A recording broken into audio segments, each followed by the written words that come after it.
Paul McCartney is her godfather. She worked for Baz Luhrmann as his muse, and apparently she did a brief stint as an actress in which she stood around and had Baz throw glitter on her. But wait, there's more.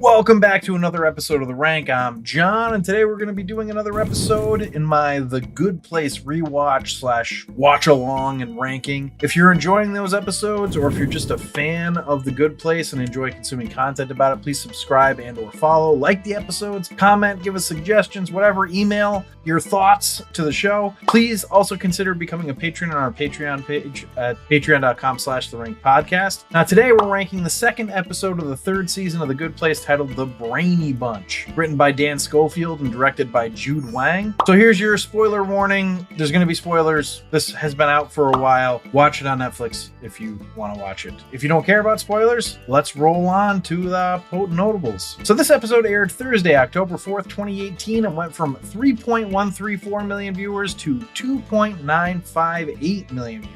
So lose an audience. It's back to its regular 8:30 time slot, and the lineup is back to normal on NBC. Superstore, Will and Grace, and a new show, I Feel Bad, all premiered for NBC this week. Superstore, The Good Place's lead-in, beat The Good Place with 3.159 million viewers. Now, at least The Good Place did beat I Feel Bad, whatever that is. I don't remember that at all. All right, so let's go to the competition. It went up against Grey's Anatomy on ABC again, which got 6.612 million viewers, and Young Sheldon on CBS, which had 10.684 million viewers. It also had Thursday Night Football to compete with, which won the night with 13.221 million viewers on Fox. At least it beat out a rerun of Supernatural on the CW, which got 641,000 viewers, so beat something. So the magazine Us Weekly, which Eleanor is reading when Chidi comes to her apartment, shows the Hemsworth brothers, but adds Larry Hemsworth, which they call him the Hemsworthless brother, which is really mean, but also he's fake, so it doesn't really matter. And this harkens back to when Tahani mentioned that was a former boyfriend of hers. Fun little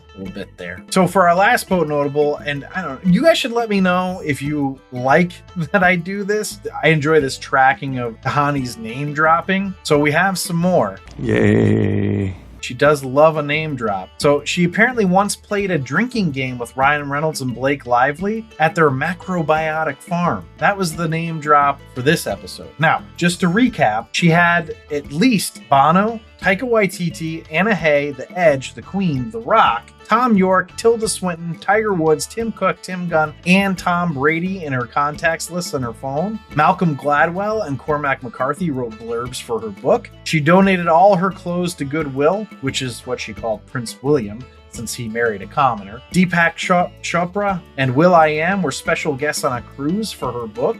She uses Nicole Kidman's cryogenic anti-aging chamber, and while receiving a test from the judge to see if she can get to the good place, she walks by rooms that all have people she knows talking about her. And these are the names that were seen on the doors that she walks by. Blue Ivy Carter, Northwest, Prince William, Prince Harry, Prince, Quivenjani Wallace, someday I'll get it, I don't know. Stephen Hawking, Fergie, was as in the Duchess of York, Fergie, of the Black Eyed Peas. We don't see this, but she says that Freddie Mercury and Winston Churchill were behind one of the doors also. Paul McCartney is her godfather. She worked for Baz Luhrmann as his muse, and apparently she did a brief stint as an actress in which she stood around and had Baz throw glitter on her.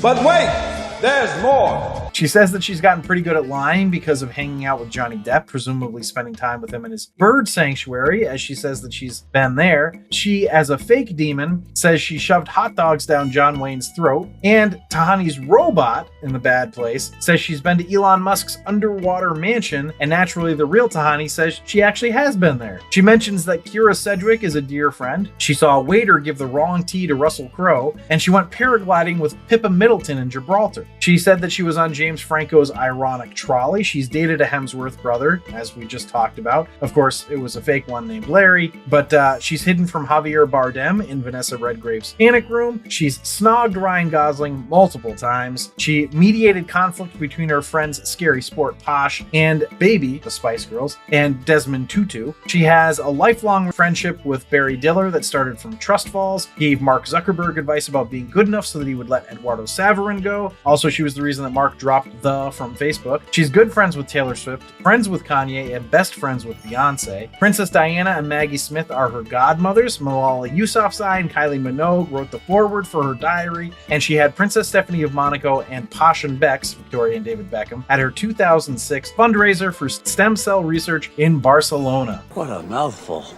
I don't know, maybe I should stop doing that. Maybe you should. It's crazy. And also, we learned in an episode that most of that is true. Anyway, let's go to the episode overview. So we kick it off with Michael and Janet talking about how terrible Trevor is. And for those of you who are starting this series at episode 2 of season 3, first of all, why? But also, Trevor, a demon, has infiltrated the group. I realize that doesn't really catch you up, but you should just go watch the show and or listen to the other episodes of this show. So apparently Trevor is the most dangerous evil being in the world, according to Michael. Yikes. I, for one, was excited to see him back. I think Adam Scott is hilarious as Trevor. So back to Earth, and we watch the group trying to gel, and we get a sense of what Trevor is going to try to do to ruin their chances. So he's going to be obnoxiously clingy and nice, and try to drive at least one of them away from the group. It appears that it's going to work on Eleanor because she gets fed up with him. He convinces Chidi that he should stay away from the group because he shouldn't fraternize with members of his study. He drives a wedge between Chidi and Eleanor by doing so.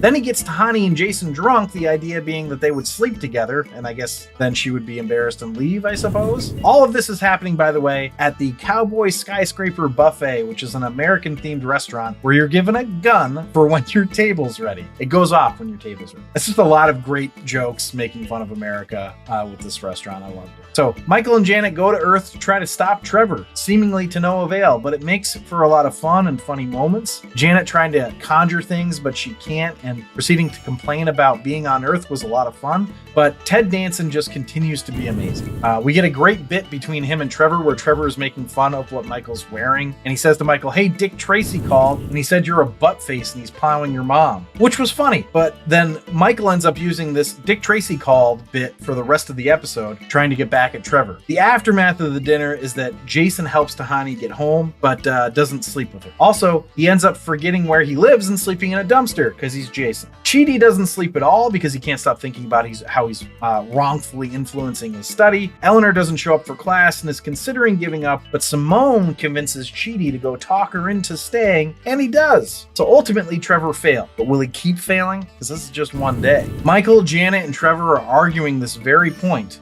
when a door shows up and the doorman, capital D, doorman, comes out and says the judge wants to see them. They all get in trouble with the judge, and she basically flicks Trevor back to the bad place. But Janet's backlogged conjuring requests all start hitting, and they get in between the judge and them, so they're able to escape back to Earth, which the doorman actually helps with for some reason. And then that's where we end. They like to end on a cliffhanger. Let's go to the rank and see how it did.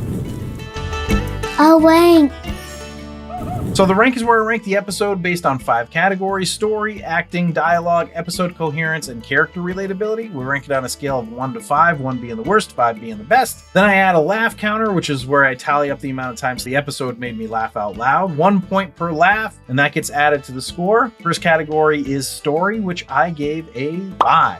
This might end up being a boring rank segment, but I thought this story worked really well. It was kept within itself and understandable. The story was all about whether the bond that these 4 people share will overcome the interference of the bad place. That's the story, and it was a good one. So let's go to acting, which I gave a 5. Everyone is just so freaking good in this. It's really unbelievable how good everyone is in this. I've been saying this for a lot of episodes now, so it's probably boring, but everyone is perfectly cast, including guest appearances. They rarely miss on that. So let's go to dialogue, which, probably seen a trend, I gave a 5. Just an incredibly witty and fun episode, excellent writing. So let's go to episode coherence, which I gave a 5. I was like, if I give it a 5 in this category, then maybe I'm going too far, but I couldn't think of any reason that this shouldn't be a 5. Everything made sense, everything fit, it was great. So 5. So character relatability, and I'll let you guess what I gave it. If you guessed 5, you'd be correct. So as always, this show is super relatable. And now that we're past the silly ways they got them together in Australia, we don't have to worry about the motivations for that. So the relatability factor goes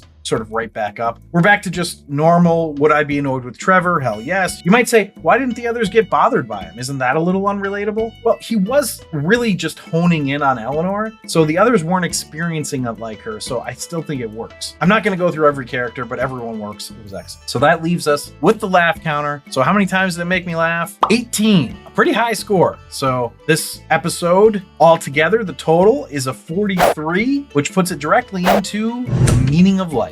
Now, I know I'm not trying to make a comment on which Monty Python movie is better, The Meaning of Life or The Holy Grail. I just felt like The Meaning of Life sounded like the top tier. I'm actually really glad that we got a great Good Place episode so quickly after I started going solo, because I really wanted to get something into that top tier, and we did, so that's fun. So this puts the series average up to 38.7, which is at the high end of the Holy Grail tier. So that wraps everything up. Thanks for listening and or watching. If you'd like to see a list of our series and episode rankings, you can do that on our website at therankwithjohnandzach.com. Remember to subscribe, review, and comment, and please consider supporting us on our Patreon site at patreon.com/therankedpodcast, where you can get exclusive perks. And I'll leave you with this. Why did Chidi think he needed to start teaching philosophy to the food he bit into like an apple in this episode? Because it was a bad egg. Fool this man! Okay, so I realize that's not a good joke, but it's even worse if you didn't watch the episode because you're not going to get it. If you listen to that joke and you're like, that's bad, go watch the episode. Probably still pretty bad. Still think it's bad, but at least you'll get it.